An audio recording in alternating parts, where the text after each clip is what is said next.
नमस्कार दोस्तों, स्वागत है आपका फिर से एक नए वीडियो में। तो इंग्लिश स्टोरी लेके आए हूँ मैं, जो कि अकबर बीरबल की है दोस्तों।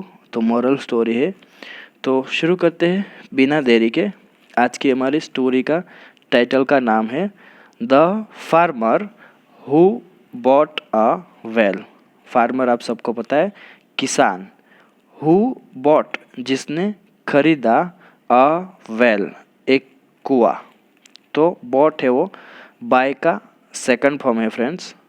So let's get started. First para में पढ़ता हूँ। पहले मैं इंग्लिश में सेंटेंस पढ़ूंगा, बाद में वर्ड बाय वर्ड हिंदी में इसको मीनिंग एक एक मीनिंग बताऊंगा। A poor farmer. पुअर का मतलब होता है गरीब। एक गरीब किसान। वंस उसने क्या किया, एक बार। बॉट बॉट मतलब कि खरीदा। बाय का second form. A well well का मतलब होता है कुआं। एक कुआं खरीदा। किससे, फ्रॉम मतलब कि किससे, अ रिच मैन एक अमीर आदमी से या तो एक धनवान आदमी से। सो दैट ताकि he could irrigate his land. तो इरिगेट क्या होता है दोस्तों, सिंचाई करना। सिंचाई क्या होता है, some people don't know even what is सिंचाई। सो सिंचाई होता है दोस्तों उस वेल में से पानी निकालना और खेतों में जो भी उगाते हैं, जो फसल उगाते हैं उसको पानी देते हैं। जो भी कल्टीवेशन किया उसको पानी देते हैं, तो उसको बोलते हैं सिंचाई। तो ही कुड वह कर सके, इरिगेट सिंचाई कर सके, हिज लैंड अपनी भूमि या तो अपनी जमीन में, या तो अपनी जमीन की सिंचाई कर सके। Using the water from the well. Using मतलब कि उपयोग करके, द वाटर पानी का, फ्रॉम द वेल उस कुएं से। The farmer paid the price coated by the rich man. The farmer किसान ने क्या किया, पेड पे का सेकंड फॉर्म पेड, उसने पे किया मतलब कि भुगतान किया, चुकाई कीमत। द प्राइस मतलब कि कीमत चुकाई। Coated by the rich man. तो कोटेड क्या होता है, जो भी आप सबको पता है कि इतना कोटेशन ऐसा बोलते हैं ना, कुछ भी सामान या तो कुछ भी खरीदने जाते हैं तो हम कोटेशन निकालते हैं कि भाई इसका कोटेशन कितना। तो उसको बोलते हैं decided price, what ever they decide price. तो जो कोटेड किया, जितना उसने, जो रिच मैन ने बोला था, उसने डिसाइड किया था प्राइस, उसने क्या किया, फार्मर ने पे किया उसको। द नेक्स्ट डे अगले दिन, व्हेन द फार्मर, यहाँ दोस्तों मिस प्रिंट है, यहाँ वैन की जगह वेंट होना चाहिए, WENT वेंट। यहाँ वैन है, वैन का मतलब होता है कब, जब, लेकिन यहाँ पर वेंट होना चाहिए था, तो यहाँ मिस प्रिंट है। व्हेन द फार्मर जब किसान क्या किया, वेंट, यहाँ वैन की जगह वेंट, जब गया। टू ड्रॉ वाटर, ड्रॉ का मतलब होता है निकालना, पानी निकालने गया। फ्रॉम द वेल कुएं से। तो क्या हुआ, द आगे देखेंगे, the rich man stopped him. तो अमीर आदमी ने क्या किया, रोक दिया उसे। स्टॉप्ड का मतलब होता है रोकना। एंड डिसअलाउड, तो डिसअलाउड का मतलब क्या होता है, मना किया, मना करना। डिसअलाउड का मतलब होता है मना किया उसको, क्या करने को, फ्रॉम ड्रॉविंग वाटर मतलब कि पानी निकालने से उसे मना कर दिया। He said that उसने कहा कि the farmer had bought only the well and not the water from him. He said that उसने कहा कि the farmer had bought, farmer ने केवल क्या खरीदा है, ओनली द वेल मतलब कि केवल कुआं खरीदा है, and not the water from him और पानी नहीं खरीदा उससे। सो इसलिए ही कैन नॉट ड्रॉ, वह नहीं निकाल सकता, any water from the well, वह कुएं से पानी नहीं निकाल सकता। Not knowing what to do मतलब कि समझ नहीं आ रहा था कि क्या करे। द फार्मर वेंट किसान गया। टू द किंग्स कोर्ट राजा के दरबार में।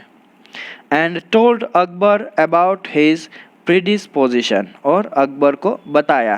टोल्ड अकबर को बताया। अबाउट हिज प्रीडिस्पोजिशन क्या होता है दोस्तों, पूर्ववृत्ति मतलब कि जो कुछ भी हुआ था, तो उसके बारे में उसने सब कुछ बताया। Akbar handed over the case to Birbal. Akbar ने क्या किया, हैंडेड ओवर, हैंड ओवर का मतलब होता है सौंप देना, सौंप दिया। द केस मतलब कि जो मामला था, टू बीरबल, बीरबल को सौंप दिया ये जो कुछ भी मामला था उसका बारे में। Akbar asked Birbal to help the poor farmer solve his problem. Akbar asks, Akbar ने कहा बीरबल से, टू हेल्प मदद करने के लिए, किसको? द पुअर फार्मर मतलब कि गरीब किसान की जो भी, सॉल्व हिज प्रॉब्लम मतलब कि सॉल्व का मतलब होता है सुलझाना, और हिज प्रॉब्लम मतलब कि जो भी उसकी समस्या है। तो अकबर ने बीरबल से गरीब किसान की समस्या सुलझाने में मदद करने को कहा। Birbal visited the rich man who was causing problems to the farmer. तो Birbal visited the rich man मतलब कि बीरबल कहाँ गया? उस आदमी जो अमीर आदमी था उसके पास गए। हु वॉज कॉजिंग, जो परेशान कर रहा था, या तो कॉज का मतलब होता है कॉजिंग प्रॉब्लम्स का मतलब होता है जो प्रॉब्लम कर रहा था उस किसान को, टू द फार्मर मतलब कि किसान को जो कुछ भी प्रॉब्लम कर रहा था उसके पास, उस रिच मैन के पास बीरबल गए। द रिच मैन री, यहाँ आपको एक नया दोस्तों सीखने को मिलेगा वर्ड जो है रिएटरेटेड, मतलब कि रिएटरेटेड का मतलब क्या होता है? दोहराना। What he told the farmer, तो उसने वही बात दोहराई जो कि किसान से कही थी। What he told the farmer मतलब कि जो किसान से बात कहा था वही सेम टू सेम उसने बात कौन से किसको कही? बीरबल को कही। टू विच, जिस पर बीरबल सेड, बीरबल ने कहा। देखते आगे क्या कहा। ये जो इन्वर्टेड कॉमा में है वो जो है कोई बोल रहा है, मतलब कि बीरबल बोल रहा है। देखिए क्या बोल रहा है। Since you have sold the well and not the water to the farmer. तो सिंस का मतलब यहाँ होता है क्योंकि, you have sold the well मतलब कि आपने कुआं बेचा है, एंड नॉट द वाटर, न कि पानी, टू द फार्मर किसान को, you will have to move, आपको क्या करना पड़ेगा? मूव मतलब कि एक जगह से दूसरी जगह ले जाना। ऑल द वाटर मतलब कि सारा पानी आपको ले जाना होगा, और या तो क्या करना पड़ेगा आपको? पे रेंट टू द फार्मर, या तो आपको क्या करना पड़ेगा? पे करना पड़ेगा मतलब कि देना होगा। क्या देना होगा? पे मतलब आप सबको पता है भुगतान करना होगा। रेंट, रेंट का मतलब होता है किराया। टू द फार्मर मतलब कि किसान को देना होगा। किस लिए?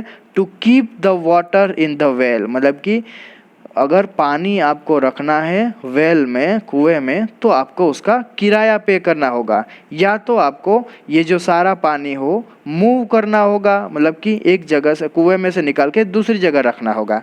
तो देखो बीरबल ने कितना मस्त जो अपना दिमाग है उसका इस्तेमाल किया है। आगे देखते हैं। द रिच मैन रियलाइज्ड, तो अमीर आदमी को एहसास हुआ कि his ploy was not going to work. तो प्लॉय क्या होता है दोस्तों? चाल। तो रिच मैन को एहसास हुआ कि हिज प्लॉय, उसकी चाल जो है वो was not going to work, काम नहीं करेगी। And let the farmer use the well from the water. तो उसको पता चल गया अभी अपनी चाल जो है वो काम नहीं करने वाली। तो उसने क्या किया? उसने किसान को जो वो कुआं था पानी का उसका उपयोग करने दिया। तो दोस्तों इस छोटी सी स्टोरी से हमको मोरल मिलता है कुछ। मोरल ऑफ द स्टोरी क्या है? Do not try to deceive people, मतलब कि डिसीव का मतलब होता है धोखा देना। तो डू नॉट ट्राई, कोशिश नहीं करना, टू डिसीव, धोखा देने की, पीपल, लोगों को, एज, क्योंकि, you will and up paying the price. तो उसका मतलब क्या हुआ? यू विल एंड अप मतलब कि पेइंग द प्राइस मतलब कि अंत में आपको इसकी कीमत चुकानी होगी। तो do not try to deceive people, लोगों को धोखा देने की कोशिश न करें। एज, क्योंकि, you will and up paying the price मतलब कि अंत में आपको इसकी कीमत चुकानी पड़ेगी। तो दोस्तों यहाँ ही अपनी स्टोरी जो है ख़त्म होती है। आई होप आप सबको स्टोरी अच्छी लगे होगी। अगर अच्छी लगेगी तो ज़रूर से वीडियो को लाइक कीजिए दोस्तों। चैनल पर नए हो तो सब्सक्राइब कीजिए चैनल को। साथ ही साथ बेल आइकन बटन को प्रेस करें ताकि मेरे ऐसे ही वीडियो के जो आपको नोटिफिकेशन जो आपको मिलते रहे। और साथ ही साथ अपने दोस्तों के साथ, फ्रेंड्स के साथ इसको ज़्यादा से ज़्यादा शेयर कीजिए ताकि उन लोगों को भी अपना इंग्लिश इम्प्रूव करने में हेल्प हो सके। सो मिलते हैं दोस्तों एक नए वीडियो में, नई स्टोरी में। Till then take care, keep learning, have fun.